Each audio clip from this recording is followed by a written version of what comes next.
Bonjour à tous, bienvenue sur ce premier tuto pour savoir programmer une application Android avec MIT, faite par moi-même, donc Jérôme Jérôme, de l'équipe de Tronche de Geek.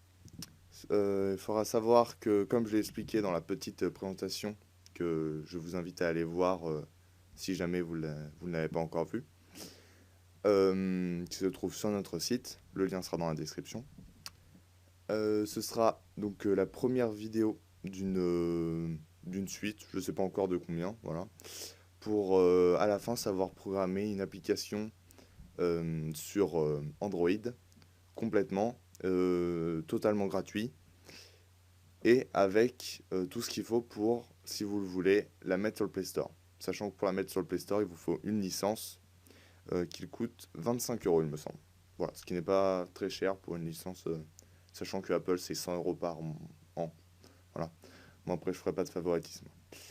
Donc, il faut savoir que j'utilise Chrome, premièrement, parce que même si MIT App Inventor 2, qui est l'application que nous allons utiliser, est créée par MIT, elle a été rachetée par Google. Et je l'ai testé avec Mozilla, et dès qu'on arrive à un certain nombre de blocs, le logiciel commence à bugger et tout. Bon, après, c'est vraiment beaucoup de blocs, hein. Donc, je vous conseille vraiment d'utiliser Chrome. Moi, je sais que je l'utilise uniquement pour ça, et c'est vraiment le jour et la nuit entre Mozilla pour ce logiciel. Donc, nous allons commencer par aller sur MIT. Donc, pour cela, il vous faut une adresse Gmail. Donc, comme vous pouvez le voir, moi, je suis connecté avec le compte de Tronche de Geek de Marco Malac, là. Donc, nous allons taper dans la barre de recherche Google MIT, alors en majuscule ou pas, App Inventor 2. Voilà. Hop. Donc, nous allons cliquer sur le premier lien, .edu. Voilà. Alors là, moi je me suis déjà connecté, donc ça m'affiche déjà ça. Je n'ai aucun, comme vous pouvez le voir, je n'ai aucun projet en cours. Vous, ça vous demandera si vous voulez bien MIT, que MIT accède à votre compte. Donc là, il faudra mettre autorisé. Voilà. Et nous allons faire Start New Project. Voilà. Donc après, bah, le nom, on va mettre notre première, alors sans espace si possible, première app. Voilà.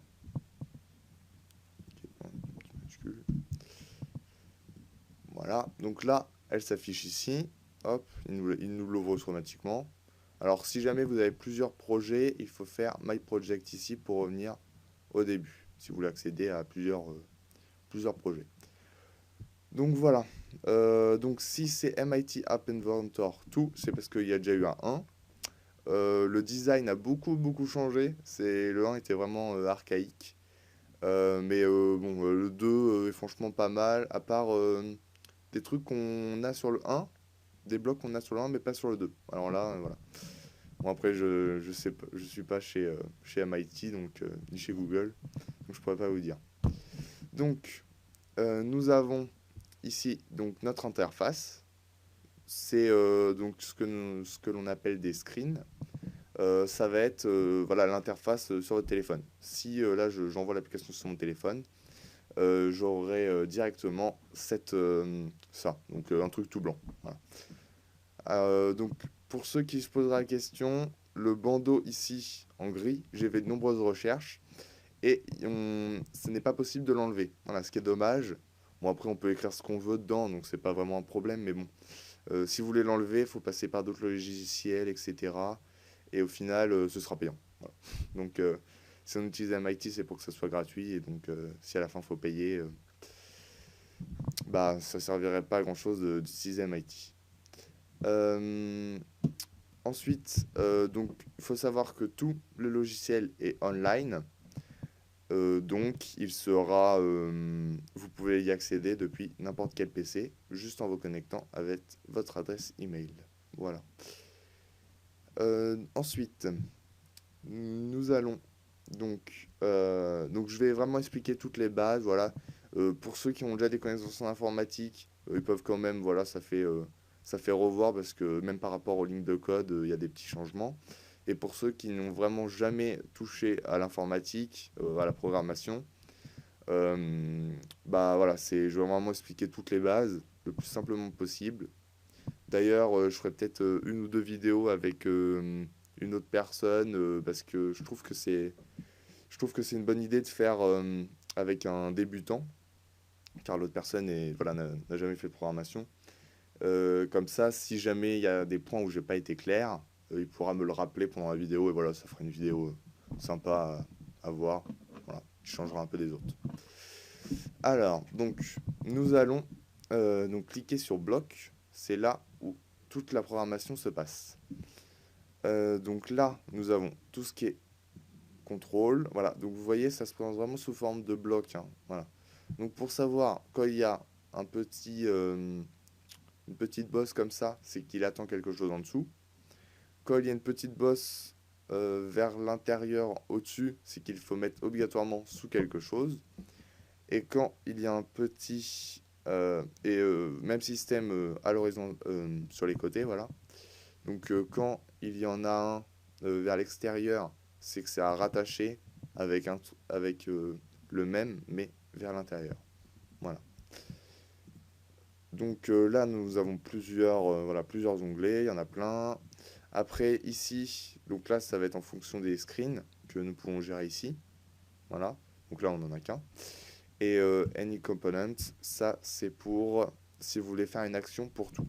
Exemple, si vous perdez à un jeu, voilà, vous faites un jeu et vous perdez, à ce moment-là, vous pouvez faire afficher Game Over et tous les boutons de déplacement et tout sont désactivés. Voilà.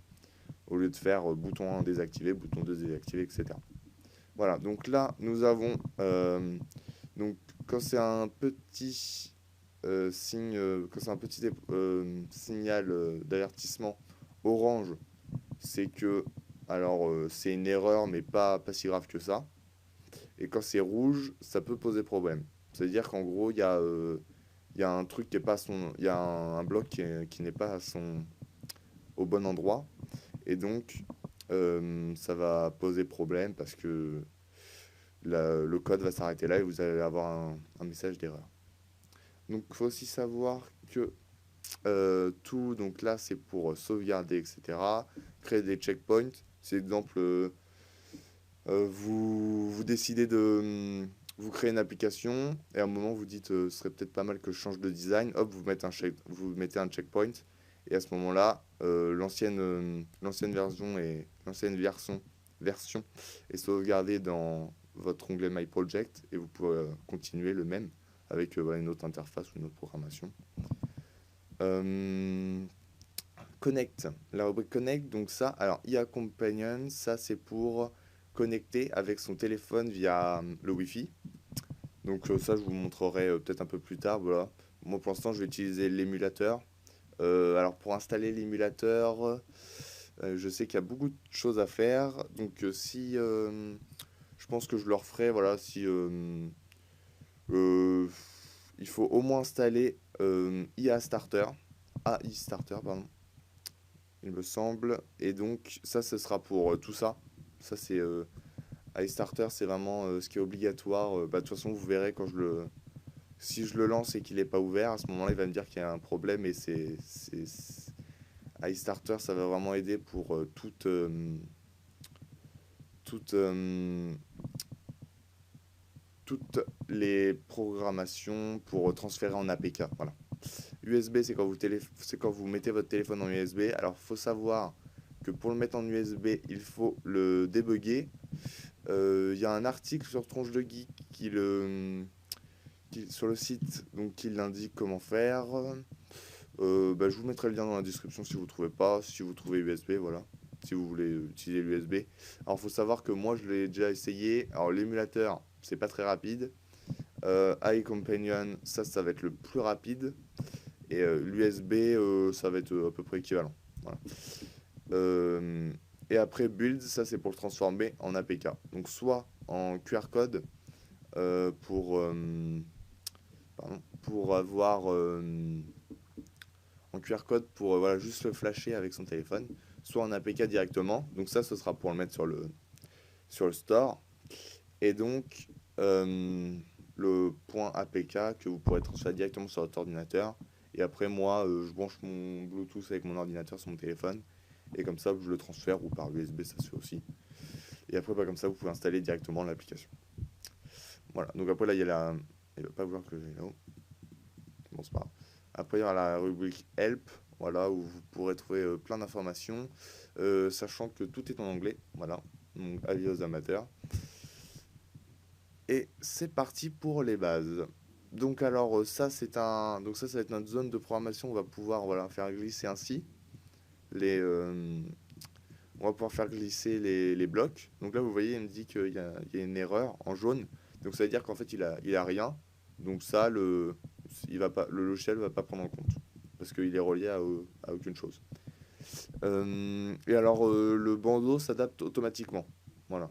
Donc là si je le mets là, hop, soit il va me le rétrécir, soit il va directement le déplacer. Hop, si j'en mets un là, hop, hop, il va automatiquement l'agrandir. Voilà, donc ça c'est plutôt pas mal. Par contre, on ne peut pas ni zoomer ni dézoomer. Ça c'est le problème. Donc nous allons commencer. Mince. Hop. Mince, qu'est-ce qu'il me fait? Il m'a fait... Ah non, je veux pas sauvegarder. Ah, il a pas aimé que je sauvegarde alors qu'elle a rien. Bon, là, il va me redémarrer, c'est pas grave. Un peu capricieux. Hein. Bon, c'est la première fois que j'ai ce bug là, c'est bizarre. C'est pas grave. Donc, nous allons commencer par mettre un bouton. Voilà. Alors, aussi, autre inconvénient, c'est que on ne peut pas le mettre où on veut. Voilà. Vous pouvez voir, il revient toujours là. Si on veut le mettre où on veut, il faut utiliser Layout, Layout et Table Arrangement. Et à ce moment-là, ça vous fait des cases avec les colonnes, etc. Hop, ici. Et après, là, il faut jouer avec des labels, etc. Enfin, si exemple, on veut mettre un, un texte ici, on va devoir... Il y a un bouton ici et un bouton là-bas. On va devoir mettre colonne 3, hop, pour qu'il nous crée une autre. Remettre un bouton. Et après, ruser, on mettra un label entre les deux pour bien séparer. Pour en fait, c'est vraiment de la ruse. Hein. Et on mettra text color none, comme ça, voilà, ça sera invisible, mais on aura deux boutons séparés. Voilà. Hop, donc c'était juste une petite parenthèse comme ça. Alors pour savoir, donc il est impossible de supprimer les boutons avec le bouton sup pour faire delete. Ok. Hop. Delete. Ok. Hop. Ok. Donc bouton. Hop. Donc on va l'appeler. Donc on va faire, donc pour vous montrer les bases, on va fabriquer un chrono. Donc un chrono, ce sera, bon là on fera afficher le temps, mais il faut savoir que les chronos, c'est vraiment la base de toute application pour mesurer le temps. Si vous voulez, exemple si vous voulez que votre jeu il se démarre à tel endroit, à tel moment, ou qu'il se passe quelque chose toutes les secondes, etc. Voilà. Sinon, nous allons utiliser donc un bouton. Comme je vous disais, on va mettre donc pour afficher le temps, on va mettre un label où il y aura notre temps affiché. Voilà. Bon, je pense qu'on va essayer de faire ça à peu près bien. Hop, on va mettre un.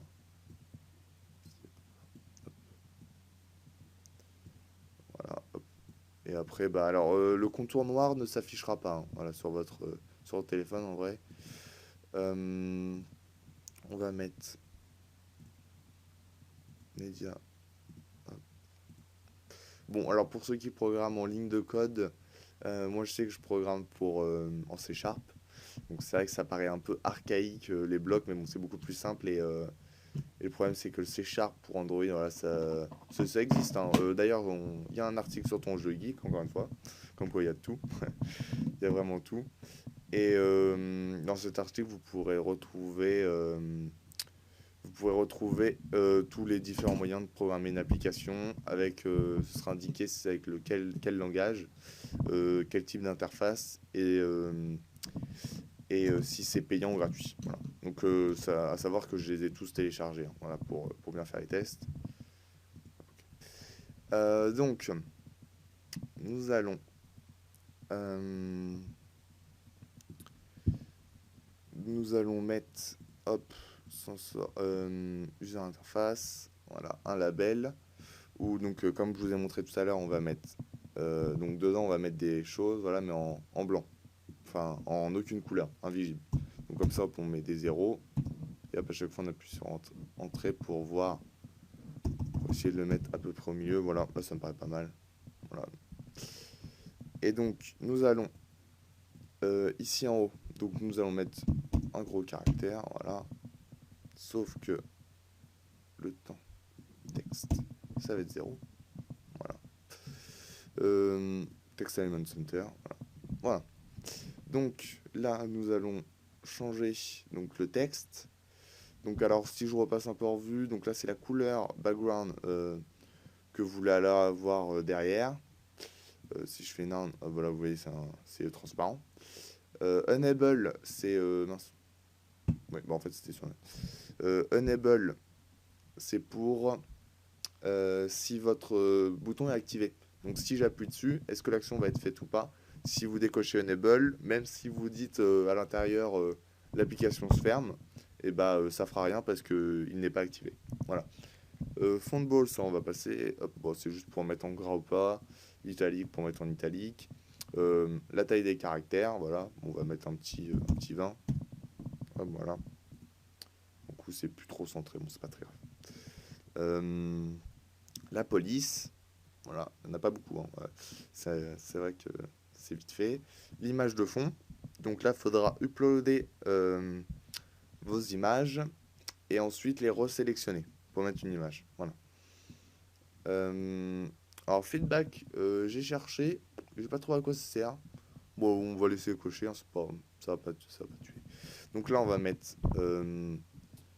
donc pour que notre donc soit ce sera donc marche pour notre truc pour notre chrono pardon ou arrêt. Bon ça on pourra le changer en fonction voilà, je vous ferai voir. Text element center, text color, voilà la couleur du texte. Et alors ceci donc là showing ça va être s'il est visible ou pas et hidden ça va être invisible, voilà. Et pour voir les éléments invisibles, donc vous pouvez le remettre visible et tout dans la programmation, vous appuyez ici. Voilà. Pour voir. Donc là, en vrai, il est invisible. Quand on lancera l'application, il sera invisible. Mais là, ça nous permet de voir où c'est qu'on a. Où nos boutons sont. Voilà. Donc après, automatique, ça va être la taille. Voilà. Si vous mettez en pixels, faille parent, ça va être. Donc si, exemple, je mets le width en faille parent, hop, ça va rien faire. Voilà. Mince. Non, bah alors ça marche pas avec les boutons.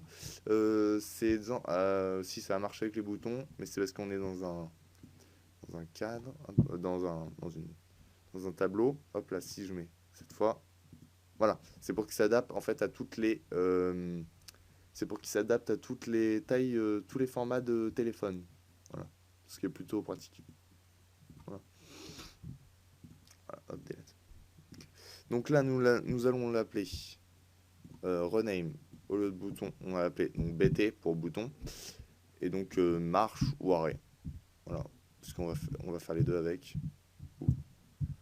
Arrêt, voilà. Bon après c'est moi qui mets ce nom là, mais on n'est pas obligé, hein. Donc ça va être le label. Au lieu de l'appeler label, on va mettre annuler. On va l'appeler LB pour label. Et donc là ça va être notre temps. Ok. Pour ça, donc il nous faudra bien sûr un chrono qui est dans l'onglet, je vais le trouver. Clock, voilà, s'en sort, clock. Donc alors là, vous pouvez pas le placer, en fait, il va être là, ça veut dire il va être invisible. Voilà, c'est juste il est là, mais c'est pas quelque chose de matérialisé sur l'application. Donc là, nous allons avoir notre... donc là, ça va être notre... à chaque fois, notre chrono. Voilà. Et donc, nous allons commencer la programmation. Donc voilà, c'était vraiment pour vous faire voir l'interface, ce qui est pour moi vraiment important. Voilà, c'est même sûr, c'est important, parce que sans savoir bien où sont les composants, etc., de l'interface, ça va être très dur pour la suite. Voilà. Hop, excusez-moi, juste, je règle mon micro. Voilà. Donc, bloc. Donc ça, hop, ça avec le bouton supre, ça marche. Ou sinon vous faites glisser soit avec le bouton supre de votre clavier, soit avec, voilà, avec la poubelle. Donc nous allons commencer. Nous allons donc dire block workspace. No, don't save. Voilà, c'est ce qui s'est passé tout à l'heure. Parce qu'en fait, il nous dit qu'il n'y a rien dedans. Voilà, merci. J'aurais pas dû cliquer sur no, don't save. Bon, alors si vous le rencontrez, vous aurez vu ce que ça fait. Alors en fait, il veut pas qu'il y ait rien. Bon, ok, bon, on va pas le contrarier. Donc, bouton marchoiré, on va dire when donc bt marchoiré point click do donc une action. Voilà. Donc pour la traduction, when ça va être quand. Voilà, bon ça c'est à peu près connu par tout le monde. When, hop, enfin on va pouvoir enlever. Donc quand j'appuie sur le bouton, à ce moment-là, on va mettre que le chrono. Le chrono. Voilà, point enable. Donc 7. Alors 7, ça va être pour dire son état. Et donc soit get, soit rien. Soit avec la bosse comme ça. Soit il y aura écrit get devant. Ce sera pour demander l'état. Si par exemple on veut que le chrono 2, qui n'est pas affichable, mais c'est... si on met un autre chrono, si on dit que le chrono, quand le chrono 1 il s'arrête, on veut que le chrono 2 il s'arrête, on dira que le chrono 2, à chaque fois qu'il y a un changement d'action, il sera égal à l'enable du chrono 1. Voilà, ça verra ça. Sauf que j'ai quitté. Donc là, ça va être 7, parce qu'on va vouloir définir. Donc on va le mettre, par contre, juste avant, on va vérifier. Voilà. Parce que sinon, il va directement commencer. Si on le met en... Pas enable. Si on le met en enable, il va commencer en fait. Voilà. Donc là, on va mettre... Donc soit ça va être vrai, soit ça va être faux. Donc soit enable, soit... je sais pas comment on va dire en anglais, disable, je crois, ou un truc comme ça. Donc ça va être une logique, voilà. Ça va être une logique, donc qui va être égale à true. Voilà. Alors pour savoir, là à chaque fois je cherche, etc. Mais j'ai plus trop l'habitude parce que moi je clique donc soit sur n'importe quelle touche de votre clavier, vous voyez. Donc là je vais appuyer sur K, hop, ça m'affiche un K. Hop, s'il n'y a rien, j'appuie sur K, hop, ça m'affiche un K, voilà. Ou soit vous appuyez sur insert, voilà, hop, il n'y a pas où là. Insert, et à ce moment-là vous rentrez votre texte. Donc soit vous rentrez votre texte directement. Et donc ici vous pourrez, donc là je voulais true, et bah je vais directement, enfin même, mince, excusez-moi, hop, donc là je vais taper directement true, et voilà je l'aurai, j'appuie dessus, et hop voilà je l'ai. Enfin, c'est vraiment beaucoup plus rapide, justement j'utiliserai ça parce que c'est vraiment long d'aller chercher à chaque fois là-dedans. Surtout au début quand j'ai utilisé Moxia où ça mettait 3 minutes à s'ouvrir. Voilà, donc là, chrono.timeEnable to true. Et donc là, quand on va l'allumer, quand on va appuyer sur notre bouton, à ce moment-là, il va être vrai. Donc, sauf que pour l'instant, il fait rien notre chrono. Donc, on va appuyer sur notre chrono. Donc ça s'affiche à chaque fois que vous ajoutez un élément. Donc when, donc quand donc là, on a défini en fait un intervalle.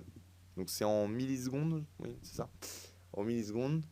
Et donc notre intervalle, là, il est de 1000 millisecondes. Et donc, bah, à chaque fois que le compte à rebours va être enlevé, va être à 0, hop, il va appeler l'action. Et hop, il va se remettre à 1000, etc. Donc là, si je mets exemple si je mets, si je mets que le fond devient rouge, le fond de ça devient rouge, et ben il va devenir rouge, voilà. Après, dès que après je rappuie sur marche, hop, je dis qu'il devient blanc, et hop, dès que ça fait une seconde, hop, il redevient rouge, voilà. Et c'est en boucle en fait. Ou si, pour avoir une meilleure une idée, c'est une notification, ça va vous afficher une notification comme quoi le chrono est terminé, et une seconde après, hop, ça va vous afficher la notification, toutes les secondes. Enfin, voilà, tout ce que vous allez définir. Donc là, c'est toutes les secondes. Donc, quand la seconde est passée, donc quand mon temps est passé, à ce moment-là, je vais dire, donc je vais créer une variable, donc je vais initialiser, avec dedans, ça va être mon temps. Voilà mon temps. Et ensuite, avec math, voilà, je vais avoir, donc au début, je vais dire qu'il est égal à 0. Voilà. Donc, quand j'appuie sur le chrono.timer, à ce moment-là, je vais mettre insert, donc 7, pour dire à quoi il va correspondre, 7 global, car en fait c'est une variable qui est accessible partout, global. Et donc là, ça va être la temps. Entrée, et hop, comme ça vous l'avez. Bon, sinon, on a dû passer par variable, 7, et voilà, et après, donc là, vous voyez, là, il me dit rouge parce que il n'y a aucune variable, donc c'est une erreur grave. Mais bon, vu qu'il est à l'intérieur de rien, il fera pas de problème. Voilà. Alors là aussi, justement, je viens sur ça. Donc quand vous avez un item, quand vous avez un bloc qui est au-dessus de plusieurs blocs, donc même si j'en mets 6 en dessous, hein, non, je ne veux pas ça. Voilà, hop, si je mets un truc au hasard, un bloc au hasard, voilà. Dès que je bouge celui du haut, ça me bouge tout. Voilà, il faudra savoir. Alors si je veux bouger que celui du bas, voilà, là je l'ai. Hop, si je veux bouger que celui du bas, je fais ça. Et hop, voilà, là je l'ai. Voilà, ceci. Donc le global temps, à quoi il va correspondre notre temps? Il va correspondre donc à notre temps. Alors là, ça va commencer à être un peu compliqué. Donc là, je veux des maths. Alors vous allez voir où je veux en venir. Je veux des maths, donc je vais mettre plus. Parce que là, si je mets global temps tout 1, à ce moment-là, le temps, il va être égal à 1 tout le temps. Moi, je veux qu'il soit plus 1 à chaque fois. Donc, on va reprendre à chaque fois la variable du temps. Donc là, vous voyez, ça va être get. Ou sinon, j'aurais pu le mettre directement avec un ser. Voilà, enfin en tapant, en écrivant. Donc, je vais récupérer le temps, la variable du temps, et je vais faire plus 1. 1. Et voilà. Et après, pour l'afficher, je vais devoir aller dans LB temps. Donc même ça, même tout ça, je l'ai en l'écrivant. À chaque fois, ça se rajoute. 7, hop, tout, et on va mettre get global temps. Donc là, au lieu de rechercher ou de taper get global temps, je vais faire clic droit et duplicate. Et voilà, global temps. Donc là, on va pouvoir tester notre application, émulateur. Alors voilà, donc là, je n'ai pas démarré l'iStarter programme. Donc je vais vous le mettre dans la description. En espérant que je n'oublie pas. Je vais le noter d'ailleurs. Voilà, donc je vais le mettre dans la description pour le lien pour le télécharger. Aussi, on avait dit que dans la description, je mettrai donc le lien vers Tronche de Geek parce qu'en fait, la vidéo sera sur le site et en même temps sur YouTube. Ce qui fait que si vous arrivez directement dessus par YouTube, je vous mettrai le lien pour retourner directement à l'article qui sera... toutes les vidéos seront référencées sur le site. Voilà. Et on avait dit pour l'USB, faudra que je retrouve le lien. Si je ne l'ai pas, je l'expliquerai dans une prochaine vidéo. Si je ne retrouve pas le lien vers le site, Surtout si j'ai pas fait l'article, mais je crois l'avoir fait.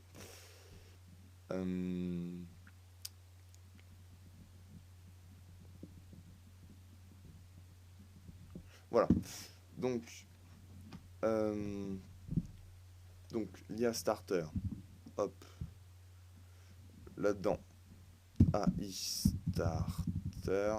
Voilà. Donc là, je l'ai en 2 fois. Bon, on s'en fiche. Donc voilà. Donc ça va vous ouvrir ça. Et après, à chaque fois que vous allez lancer quelque chose, ça va vous ouvrir des lignes de code. Voilà. Ça va les écrire. De toute façon, ils s'ouvrent automatiquement à chaque démarche de votre PC. Bon, ça prend vraiment rien, juste ça affiche l'icône. Juste ça qui peut peut-être vous embêter. Comme vous l'aurez remarqué, j'utilise Windows 8, donc aucun problème de compatibilité. Hein, voilà, ça marche pour. Vu que c'est aussi ce qui est pas mal d'être online, c'est que c'est accessible partout et avec Mac, etc. Et donc là, vous voyez, j'ai cherché avec StartDoc, Start 8. Voilà, la société StartDoc. Donc je vais la réduire. Voilà, hop, elle va tourner tout le temps derrière. Hein. Donc Connect, Emulator. Et donc là, ça va prendre. Alors là, ils disent 1 ou 2 minutes. Hein. Alors donc il s'affichera pas automatiquement. Il faut appuyer sur le bouton Windows et hop, il va être ici. Voilà. Donc comme vous voyez, c'est le S5. Non, c'est une blague. Hein. Vous allez voir, je crois que c'est Android. Je sais pas, ça va être le. C'est même pas le 4. Peut-être en dessous. Donc. Alors je ferai aussi une petite vidéo pour vous faire voir comment le mettre, ce qui est beaucoup plus rapide, pour le mettre directement avec pour le mettre directement avec votre téléphone pour l'envoyer par Wi-Fi. Voilà, donc là dans 10 secondes, il me lance mon application. Donc là, je vais débloquer. Alors aussi, donc c'est en fait en débogage, ce qui fait que si vous rajoutez un élément, normalement, parce que j'ai bien dit normalement, il doit directement faire le changement. Donc en vrai, c'est pas toujours le cas parce que si c'est des changements trop importants, il n'est pas capable de le faire. Eh bien, on ne sera pas obligé de tout le temps redémarrer on sera pas toujours, on ne sera pas tout le temps obligé de redémarrer l'émulateur. Voilà. Bon, moi d'habitude, je crée directement soit l'APK parce que quand c'est des fichiers trop lourds, il met trop de temps à l'ouvrir. Donc soit je crée directement l'APK, soit je, soit je le fais par AI Companion. Il faudra installer l'application. Donc là, on va appuyer sur notre bouton marche. Donc là, vu que j'ai mis none, en fait, on n'a plus le contour, ce qui est embêtant. Alors, on va le changer après. Donc si j'appuie sur marche, normalement, voilà, on a notre compte à rebours. Voilà. Bon, c'est pas fantastique, hein, mais c'est vraiment pour comprendre les bases. Voilà. Bon après là, on n'a pas mis de autre chose. Donc alors on va essayer. En vrai, on va pouvoir faire le changement. Donc là, on a dit en problème. On a dit lui. Alors noir. Ah voilà, white. Voilà. On avait aussi dit qu'on le mettrait. Donc une fois que le timer est parti, donc quand j'appuie sur le bouton marche, à ce moment-là, le bouton marche, il va plus être pour marcher, il va être pour l'arrêter. Donc si j'appuie sur le bouton marcher, le chrono va devenir true uniquement si, donc if, s'il est déjà en faux. Voilà. Ce qui est le cas au début. Si, alors on va devoir, hop, hop, si, on va devoir demander le timer, voilà. De toute façon c'est changeable là. Là aussi on aura tous les chronos, bon, on en a qu'un. Donc là on va mettre égal, voilà, je vais pas faire comme ça, je vais mettre dans logique. Donc voilà, c'est pour comparer deux choses. Donc soit c'est égal, soit c'est différent. Et donc si il est, hop, on va mettre ça à l'intérieur. Si il est égal à false, si donc au début notre timer est false, donc s'il est égal à false, alors à ce moment-là, le chrono, quand j'appuie dessus, le chrono devient true.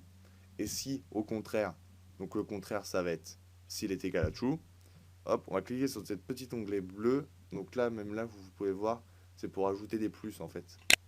Donc là, il va nous rajouter un plus. Voilà. C'est un petit détail de toute façon qui est nécessaire à savoir. Donc là, on va mettre sinon, pas sinon si, parce qu'on on sait directement ce que ça va nous donner. S'il n'est pas faux, c'est-à-dire qu'il va être vrai. Donc à ce moment-là, hop, je vais dire que le chrono est égal à false. Voilà. Alors, si aussi autre petit détail qu'on peut rajouter, donc s'il est égal à vrai, à ce moment-là, on va mettre que notre bouton, il va plus servir à arrêter, non, justement à mettre en route, mais bon, alors je vais vous faire voir, je vais en prendre un au hasard, voilà. Et là, au lieu de mettre image, je vais faire texte, voilà. Et à ce moment-là, au lieu que ça soit, alors vous voyez, on a fait trop de changements, hop, il a pas réussi à suivre. Voilà, le truc, c'est l'émulateur s'est mis en erreur. Voilà, c'est super.